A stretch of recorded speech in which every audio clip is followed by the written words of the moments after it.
I bring you a warning. Every one of you listening to my voice, tell the world, tell this to everybody wherever they are. Watch the skies, everywhere. Keep looking. Keep watching the skies.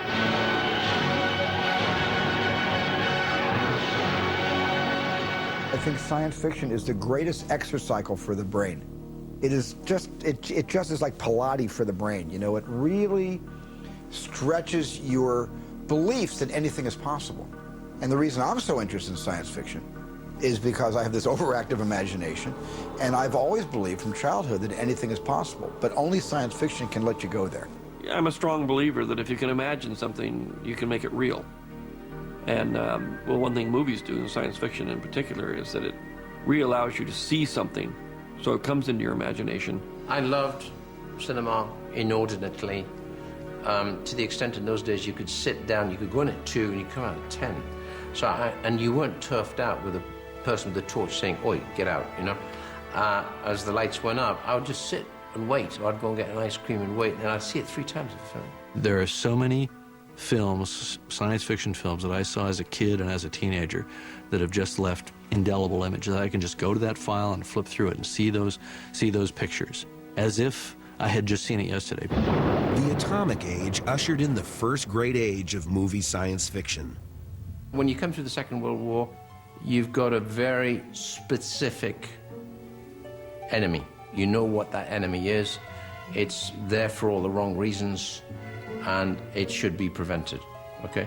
Then you've got the next phase, which is the Cold War, again, which is to do with paranoia, but I think real. It's real.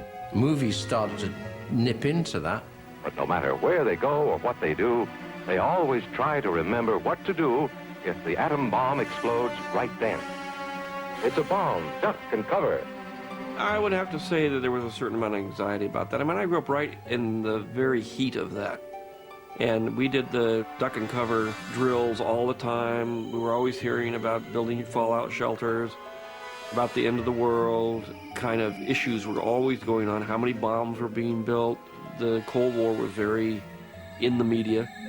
All of our fate as human beings, our destiny, seems bound up in our technology. And our technology is frightening. It's terrifying. Wow, the splitting of the atom. Something that we can't even see. Some forces that can only be explained to us by these guys in white coats. All of a sudden, the guys in white coats became these kind of simultaneously rock stars and the most evil thing you could imagine. Mom? Mm-hmm? If I grow up, do you know what I'm going to do? It's when you grow up, dear, not if. So there was a great deal of anxiety in the air. It was not just fear of being beaten up by the local bully, but the fear was being nuked. I was more terrified of being nuked than my parents were. My parents couldn't imagine that an intelligent nation like Russia would ever push a button on us, nor would we on them, but we almost pushed the button on each other during the Cuban Missile Crisis. My parents went to a party the day the crisis reached that critical. I was watching television, and I had filled all the bathtubs up with water. Just every sink in one bathtub in my mom's bedroom, I filled it up with water, because I figured the water's going to stop, they're going to turn the water off, and this will be our drinking water. We had no hole in our backyard. We had no basement in Arizona. But I was prepared for Armageddon. I was absolutely prepared for that. And these movies in the 1950s and early 60s played on those fears. And these movies were all metaphors for those fears. People started to think about, okay, this is what we know, which is the blast, but what about what we don't know? Out of that fear came, I think, a lot of the monsters, which you mess around with stuff and you're going to unleash this unknown monster. It's making tangible the unknown. And I think a lot of that has to do with the mystery of this silent death that comes along with it, that nobody knows exactly what it is or where it came from or can't see it, can't touch it.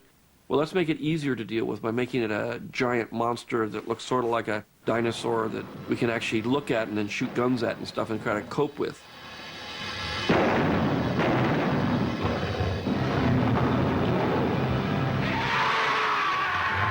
There was a whole string of movies that came out where the smallest creatures that we just step on our way to school turned out to be mutant giants that wound up stepping on us. Wait a minute.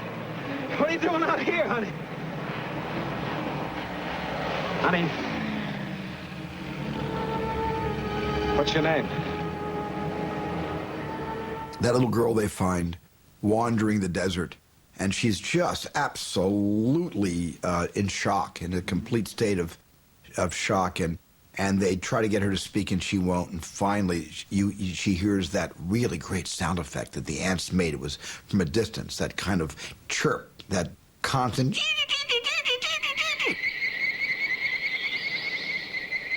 And she just looks almost into the camera. I was never frightened. I was curious, and I would be looking at the screen thinking, how do they do that? How do they make that as big? I believed the ants in them. I mean, I knew there was a suspension of disbelief that kind of said these are kind of corny, big things, but at the same time, they were scary enough to where I believed they were what they were.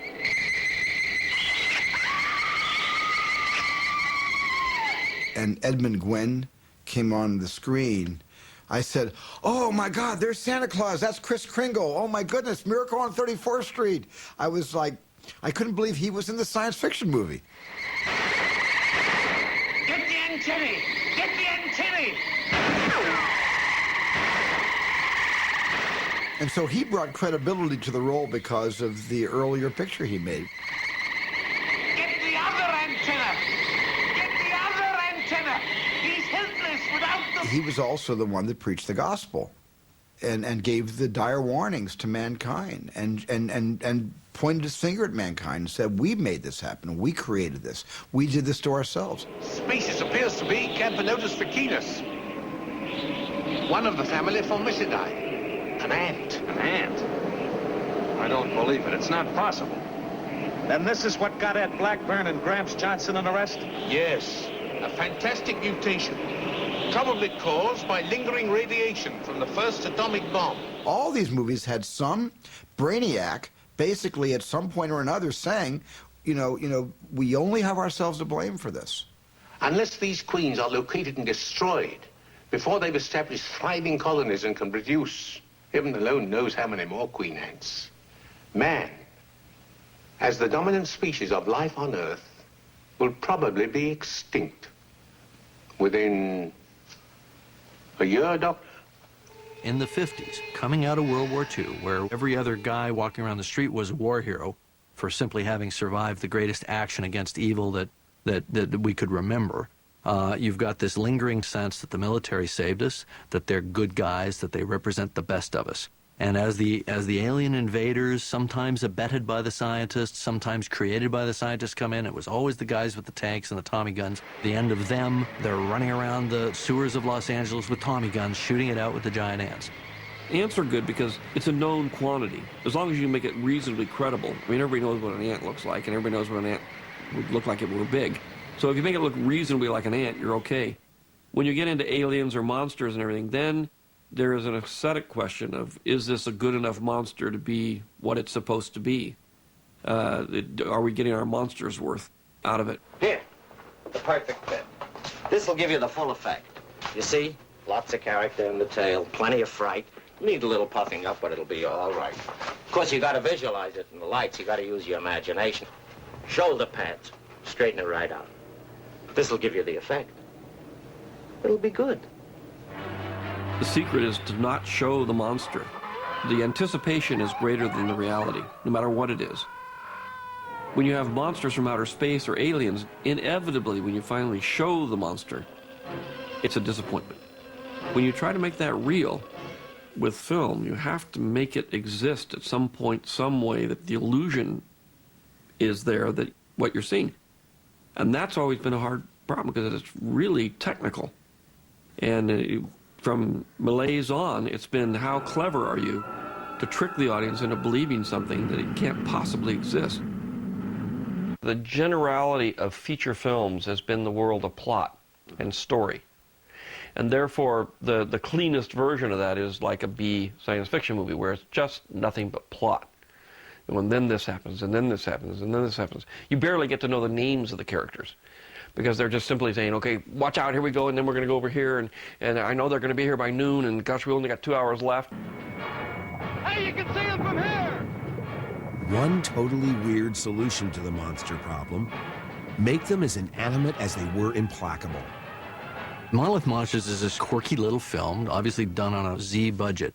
But the monster is so bizarre. It's just these giant crystals that grow and then crash over. And they grow and crash over. And they fall on your house, and then they fall on your town. Now, these films weren't A movies directed by William Wyler and starring Montgomery Clift and Marlon Brando. Oh, no, this was a trickle-down factor. This went way below the front office, down to the B-movie offices, those little wooden shingled bungalows way off in the back lot somewhere, right next to probably where they made the cartoons. As early as 1953, Abbott and Costello were satirizing giganticism. But what if? What if our atomic carelessness had a reverse effect? That's what writer Richard Matheson and director Jack Arnold imagined in this science fiction classic. Radioactive fallout is impossible to picture persuasively in a movie, but its consequences, in this case, lodged forever in a generation's memory. Nobody quite knew what radiation did. They knew it killed you. They knew it deformed you. They knew it did horrible things, and obviously, but it wasn't concrete enough because you didn't kind of see it work. Incredible Shrinking Man was a scary movie to me. I was very young at the time, and obviously, for young people to get even smaller, I mean, you already feel small as it is. So for any young person who's trying to grow up, to say, no, what's going to happen? We're going to sprinkle you with magic atomic dust and you're going to get smaller and even less powerful. And as a matter of fact, there's nothing we can do to stop this. So it's like stripping away all sense of power. You're completely helpless. That was an extremely frightening idea for a young person. Forget about a kid having a problem with suddenly getting smaller as opposed to getting bigger. How about a man who has a wife and all of a sudden he's diminishing? The psychology of that. Kiss me. You think that's going to fix it, huh?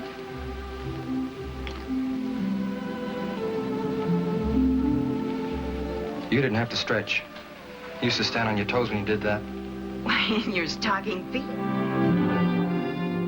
And I'm not even talking about the sexual side of that. I'm just talking about the idea of how your ego and your power base in a relationship gets smaller and smaller, and eventually they grow apart. But I think I'll turn in.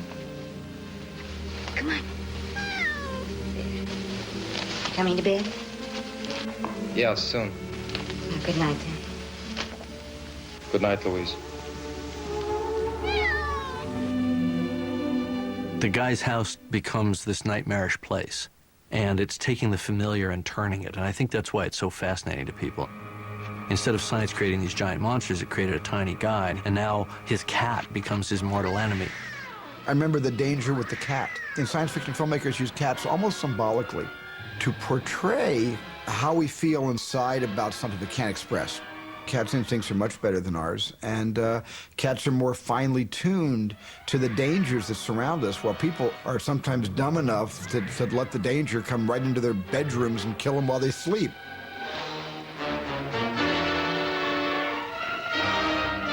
Now, of course, when I was a kid and I saw that movie, I'm more interested in the sewing needle fight with the tarantula.